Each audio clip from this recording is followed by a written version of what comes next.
Magandang gabi po. Inumpisahan na ng DILG ang pagbibigay ng show cause order sa ilang barangay chairman na lumabag umano sa guidelines ng Enhanced Community Quarantine. Kabilang sa mga nasampulan si Chairman Alfredo Tacle ng Barangay 12 sa Caloocan City. Isang beses lang umano siyang nagbigay ng ayuda sa mga residente. Hindi rin daw lahat nakatanggap ng ayuda. Depensa naman ni Chairman, wala kasing tumutulong sa kanya. Nabigyan din ng show cause order si Tonsuya Malabon Chairman Filimon Villanueva dahil sa paulit-ulit umanong pagsasabong ng ilan sa kanyang mga nasasakupan.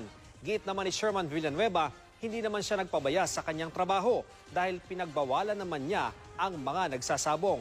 Pero sabi ng DILG, 4 na beses na silang nakatanggap ng reklamo kaugnay ng pagsasabong sa barangay.